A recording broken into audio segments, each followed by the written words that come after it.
For 27 years, Michael Arnaud kept a secret so dangerous that speaking it could have destroyed his life. He was there.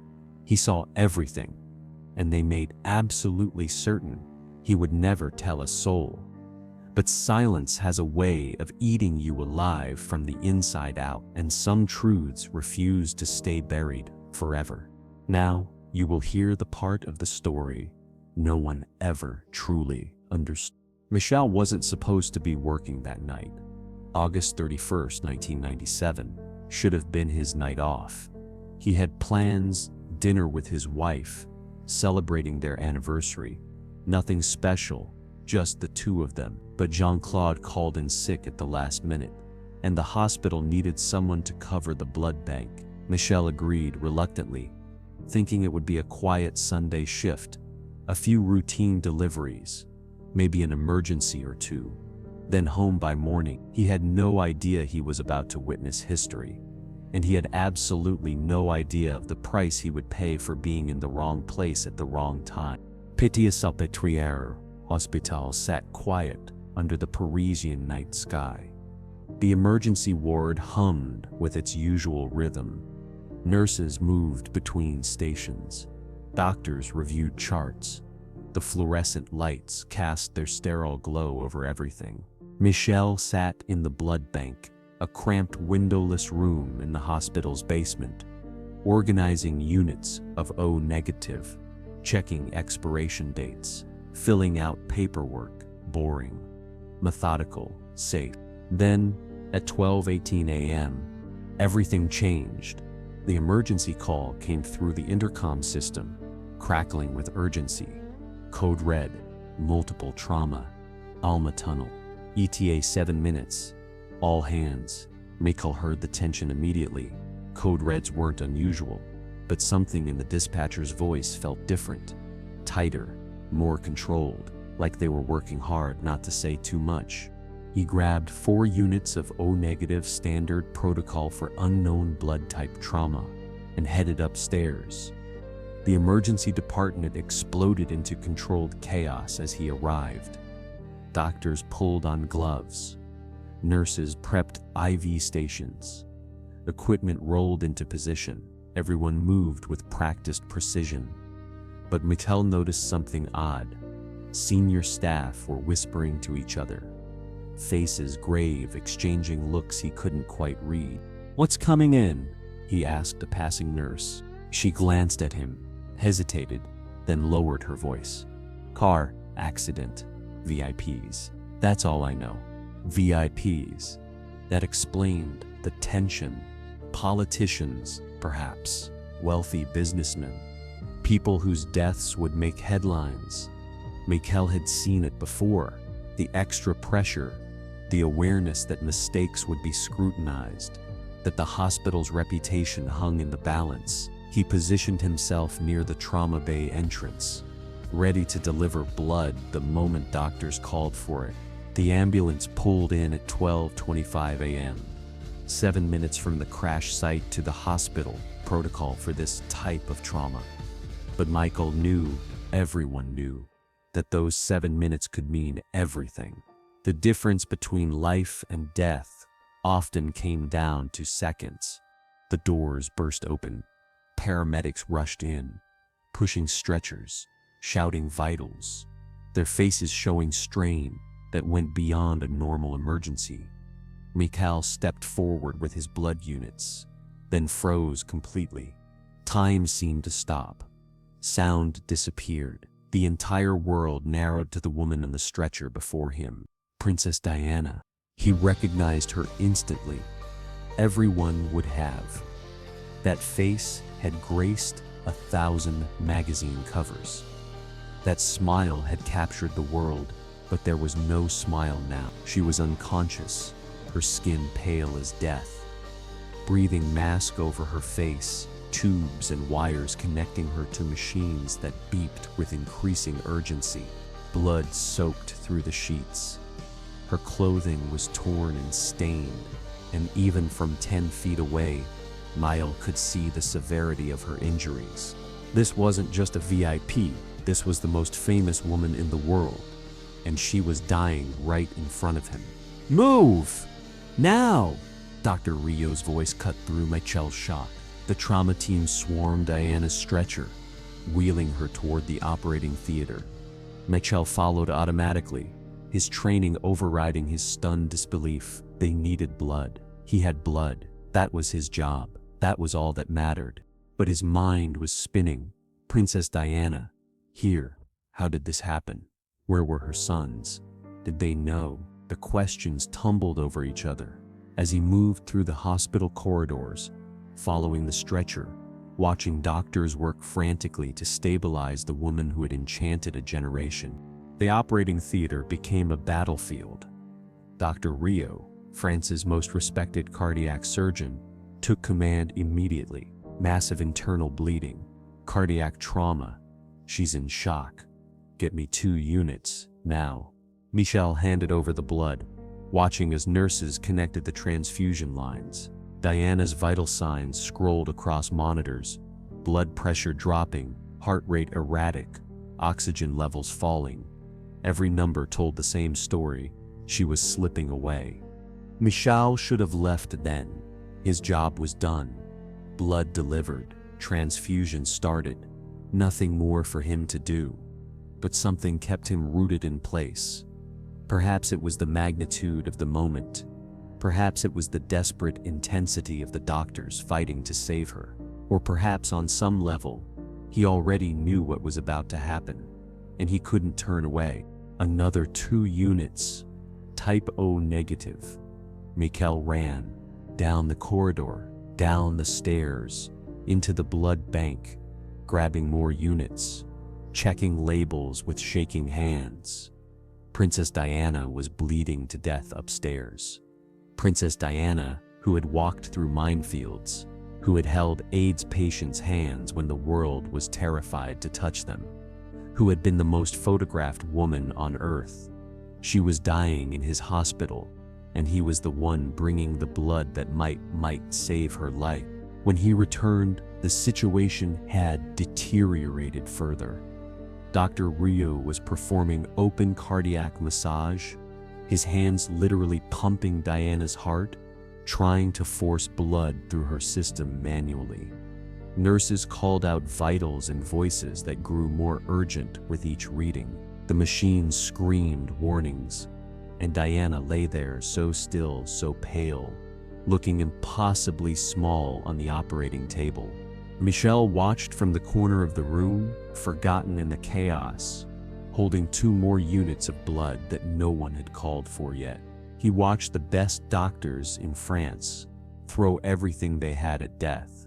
Advanced procedures, experimental techniques, sheer desperate determination, 2 hours of non-stop effort, 2 hours of refusing to accept the inevitable.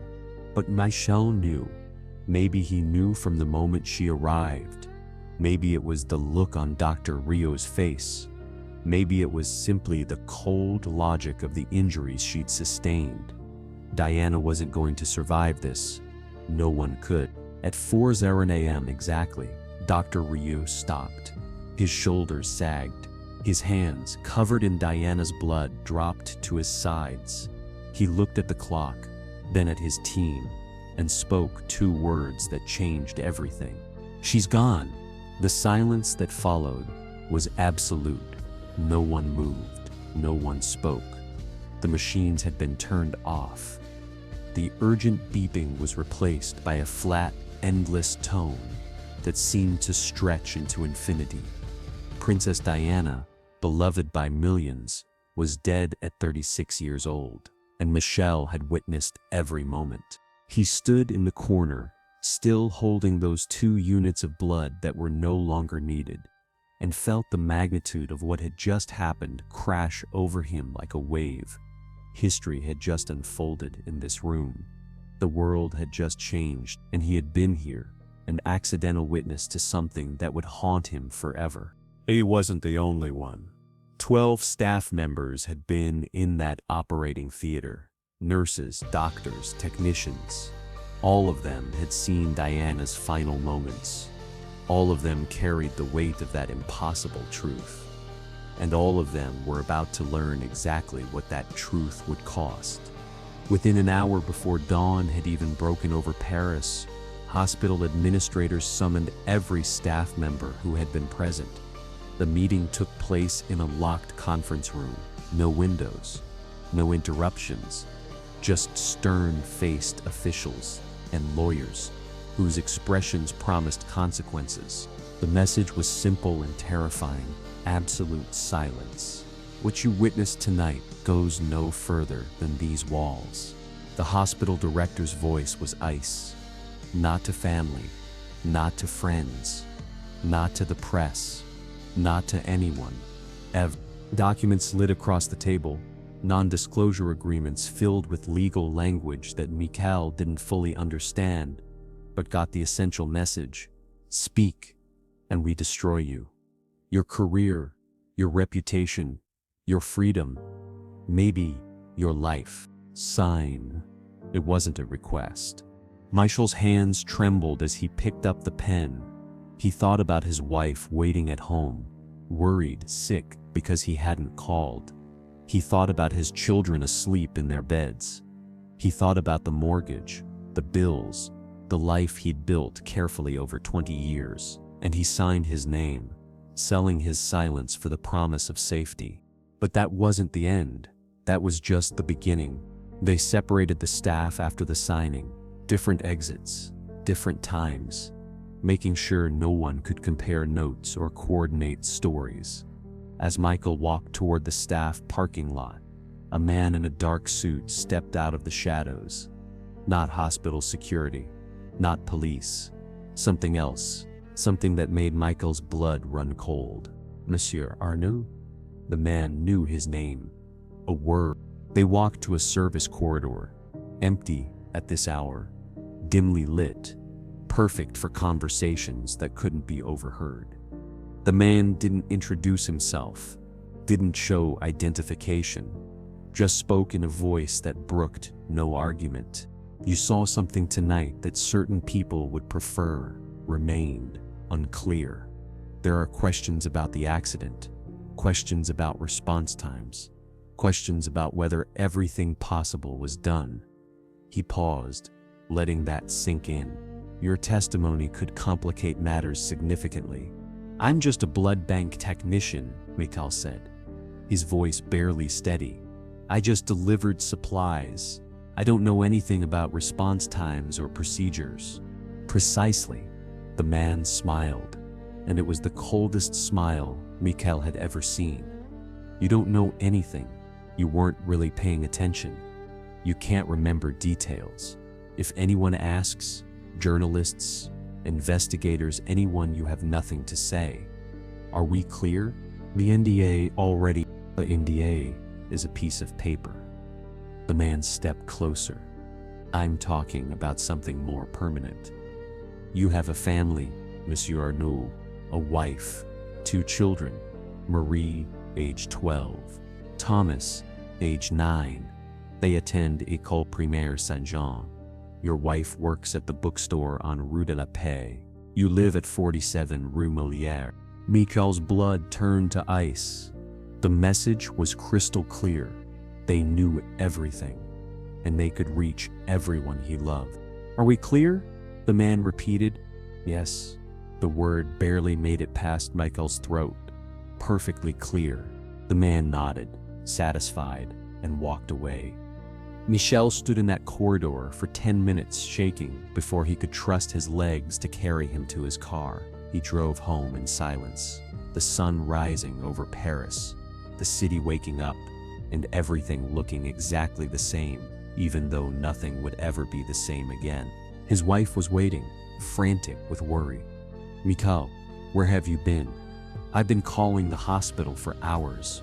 He looked at her, opened his mouth to tell her everything, and felt the weight of that threat crushing down on him. Marie, Thomas, his family, the price of speaking, emergency, he managed. Traffic accident, multiple casualties. I couldn't leave. All true, none of it the whole truth. She hugged him, relieved, never knowing how close she'd come to becoming collateral damage in someone else's conspiracy. The news broke within hours. Diana's death dominated every channel, every newspaper, every conversation. The world erupted in grief. Millions mourned. Conspiracy theories sprouted like weeds, and Mikhail watched it all unfold, knowing what he knew, unable to say a word. Journalists descended on Pitié-Salpêtrière like locusts. Camera crews camped outside. Reporters tried to bribe staff members. The hospital locked down tighter than a prison. Security everywhere. Warnings repeated constantly, and that man in the dark suit, Michel saw him sometimes watching from a distance, a constant reminder of the consequences of speaking. One nurse tried.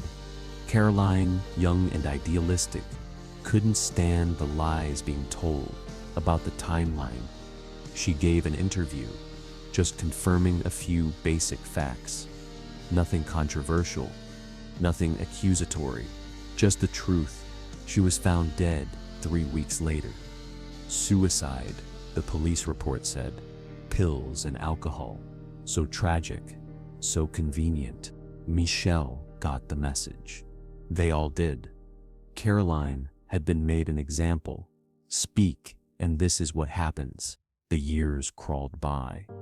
Diana's funeral played out on television while Michel watched from his living room, knowing things no one else knew. The investigations came and went. French inquiry, British inquiry, coroner's inquest. Michel testified briefly, saying nothing of substance, sticking to his role, blood bank technician, limited perspective, no relevant information. The lawyers and the man in the dark suit watched from the gallery, making sure he remembered his lines. The conspiracy theories multiplied. MI6, paparazzi, drunk driver, seatbelts. Every theory except the one Michel knew. She died because her injuries were catastrophic and no medical team on Earth could have saved her. But even that simple truth was dangerous because it led to other questions. Questions about the ambulance, about the route, about decisions made in those crucial minutes. So Mikhail said nothing. He went to work. He delivered blood. He came home. He hugged his children and kissed his wife, and locked the memories away in a place he tried never to visit. But the memories had other plans. Nightmares came. Not every night, but often enough. Diana on the operating table, dying while he watched helplessly. The man in the dark suit whispering threats. Caroline's face on the news, another casualty of the truth. Michel would wake sweating, heart pounding, his wife asking if he was okay. Just a bad dream, he'd say. Always the same lie. He couldn't talk to anyone, couldn't share the burden, couldn't seek therapy because that would mean explaining what haunted him. An explanation meant breaking silence, and broken silence meant danger. So he suffered alone, the weight growing heavier with each passing year. His wife noticed the change. How could she not? The man she'd married, kind, open, quick to laugh, became withdrawn and guarded. He stopped sleeping well, stopped smiling as easily, jumped at unexpected sounds. She asked what was wrong, again and again, and he gave her fragments. Stress at work, getting older. Nothing specific, nothing true. The distance between them grew, not from lack of love, but from the secret he couldn't share. Every conversation felt like walking through a minefield. Every question a potential trap. How do you explain to your wife that you're being haunted by witnessing the death of Princess Diana? How do you tell her about the threats, about Caroline, about the man in the dark suit who still appeared sometimes, watching, waiting, making sure Mikhail remembered his place? You don't. You just let the distance grow and hate yourself for it. 10 years passed, then 15, then 20. Diana's sons grew up without their mother. William married. Harry served in Afghanistan. The world moved forward. Diana became history.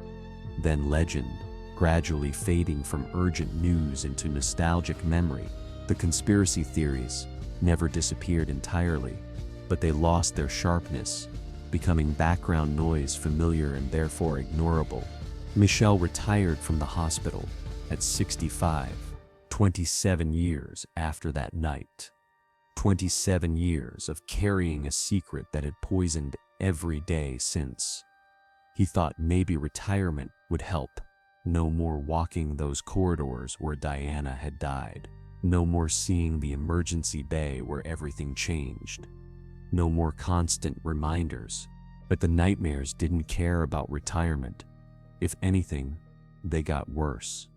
With nothing to distract him, with time to think, the memories grew sharper instead of fading. He would sit in his garden, supposedly reading, and find himself back in that operating theater, watching Dr. Rio fight, a battle he couldn't win, watching Diana slip away, watching history unfold, and knowing he could never speak about it. His wife finally confronted him. 27 years of marriage, and she knew something was deeply wrong, something her husband had been hiding all this time. Mikel, what happened to you? Not angry, just sad, just tired of watching him suffer from something he wouldn't name. What are you keeping from me? He almost told her. God, he wanted to. The words were right there, pushing against his throat, desperate to escape. But then he thought about Marie and Thomas, grown now with families of their own, grandchildren, people he loved who could be hurt if he spoke. And the words died unspoken. Nothing, he whispered. Nothing happened. She looked at him for a long moment, then nodded and walked away. They would divorce 2 years later, quietly, sadly, both of them knowing it was his secret, whatever it was that had destroyed them, but neither able to name it. The breaking point came on August 31st, 2024, the 27th anniversary. Michel sat alone in his small apartment. The house had gone to his ex-wife in the divorce. Not that he blamed her, watching memorial coverage on BBC, documentaries about Diana's life, her charity work, her sons, her legacy, and then they showed the hospital, Pitié-Salpêtrière, looking exactly as it had that night. The emergency entrance, the corridors he'd run through, carrying blood, the operating theater where she died in front of him. Something broke inside Michel. 27 years of silence, 27 years of nightmares, 27 years of watching lies and half-truths and conspiracy theories swirl around the truth he carried. Caroline had died trying to tell a fraction of it. His marriage had died because of it, and for what? To protect whom? To serve what purpose? He was 70 years old. His children were grown. His marriage was over. He had nothing left to lose, except the truth itself. And suddenly, carrying that truth in silence felt more dangerous than speaking it. Because if he died without telling it, it died with him. And then Caroline's death meant nothing. Diana's death meant nothing. The suffering meant nothing. He made a decision that night. The kind of decision you make when you've spent nearly 3 decades living in fear and finally realize that fear has already taken everything that mattered. What was left to lose? Michel contacted a journalist carefully, not someone from the mainstream media, not someone connected to the establishment, an independent, investigative reporter named Sophie Laurent, known for protecting sources, known for pursuing truth, regardless of consequences. He sent an encrypted email with no details, just a simple message. I was there the night Diana died. I saw what they don't want anyone to know. Are you interested? Her response came within an hour. When can we meet? They met in a cafe in Normandy, far from Paris, far from anyone who might recognize Michel or connect him to his past. Sophie brought a recording device and a serious expression. Before we start, she said. You need to understand the risks. If what you're telling me is as sensitive as you suggest, there will be consequences. Are you prepared for that? Michelle thought about Caroline, about the man in the dark suit, about 27 years of nightmares, about his ex-wife's sad eyes asking what he was hiding, about Diana lying on that table, dying while he watched helplessly, and no one ever knowing the complete truth. I'm 70 years old, he said. I've been silent for 27 years. If I die tomorrow, the truth dies with me. I'm prepared for whatever consequences come, but I won't die with this secret. Sophie nodded and pressed record. Michelle talked for 3 hours. He told her everything: the ambulance arriving, Diana's injuries, the desperate efforts to save her, Dr. Rio's exhausted face when he finally gave up, the immediate lockdown, the NDAs, the man in the dark suit and his threats, Caroline's suicide, the years of nightmares and isolation and slow destruction of everything he loved. But most importantly, he told her the things that had never made it into official reports, the details that didn't fit the sanitized narrative, the questions that were never supposed to be asked. The ambulance took too long, he said. Everyone knew it. 7 minutes from crash to hospital should have been standard, but whispers in the emergency room said they stopped. Multiple times. Why? Why would you stop with a critical patient? Did you see proof of this? Sophie asked. I saw paramedics who looked traumatized beyond a normal emergency. I heard doctors questioning the timeline. I saw staff members pulled into closed-door meetings and coming out pale and silent. And I saw Caroline die for trying to tell that truth. Sophie's investigation took 6 months. She verified Michael's employment records, confirming he was working that night. She found other staff members, long retired, living in other countries, finally willing to speak anonymously. She obtained medical documents that raised troubling questions about the official timeline. She built a case not of wild conspiracy, but of institutional cover-up, of inconvenient truths buried under official silence. The story published on February 15, 2025. The Witness. They silenced new questions about Diana's final hour. Michal's testimony, along with corroborating evidence from other sources, laid out a devastating narrative of medical decisions questioned, timelines that didn't add up, and witnesses systematically intimidated into silence. The response was immediate and explosive. British tabloids picked it up within hours. French media erupted in controversy. Social media exploded with renewed conspiracy theories, and somewhere in London, Prince William and Prince Harry's offices were reading Michal's testimony with careful attention. Michal knew the consequences were coming. He'd accepted them, but he was surprised by how quickly they arrived.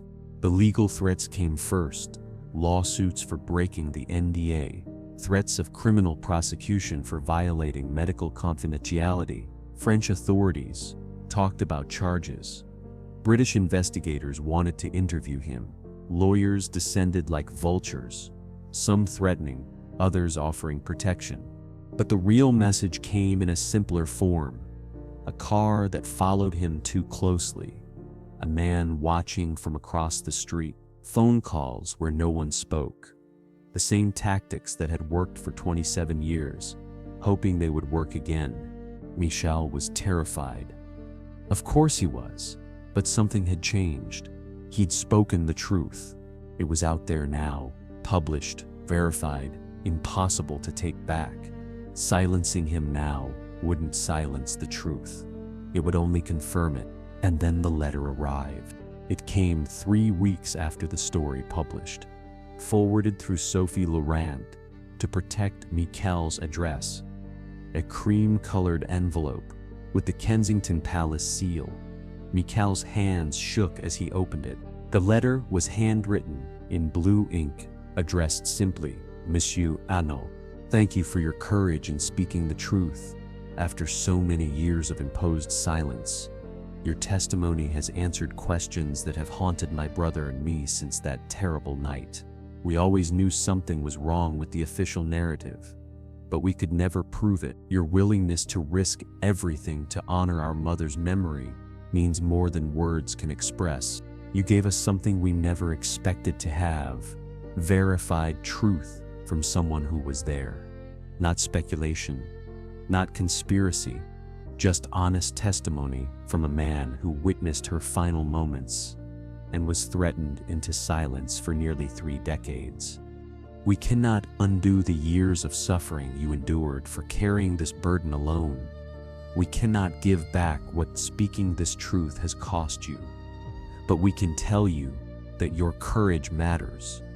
The truth matters. Our mother would have been proud that someone finally found the strength to speak it. With deepest gratitude and respect, William.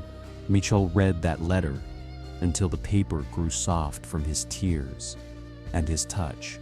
27 years of nightmares, of fear, of isolation, of watching his life slowly fall apart under the weight of a secret he couldn't share. 27 years of wondering if his silence made him complicit, if his fear made him a coward, if Caroline died for nothing. And now he knew it mattered. Speaking the truth, finally, after all these years, it mattered. The lawsuits continued. The harassment didn't stop immediately. There were days Michal wondered if he'd made a terrible mistake, if speaking had only brought pain with no redemption. But he had that letter, William's word, the knowledge that Diana's sons knew the truth now, the whole truth, from someone who was there. In the end, Michal had done more than break his silence. He'd shown that even the most powerful institutions, even the most terrifying threats, even 27 years of enforced quiet, couldn't bury the truth forever.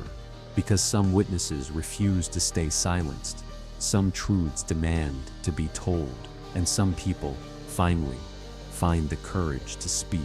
Today, Michel Arnaud lives in a small coastal town in Brittany, far from Paris, far from the hospital where Princess Diana died in his presence 27 years ago. He lives simply and quietly, though the quiet now is his choice rather than his prison. Journalists still call occasionally, requesting interviews. He usually declines. He said what he needed to say. The truth is out there. That's enough. On August 31st each year, he lights a candle.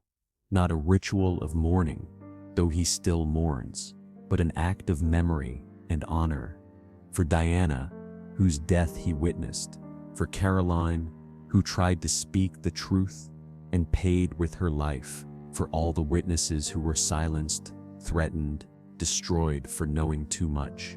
And for himself, the man who carried a dangerous truth for 27 years, who paid for that truth with his peace, his marriage, his mental health, but who finally, in his 70s, found something more valuable than safety: the courage to speak.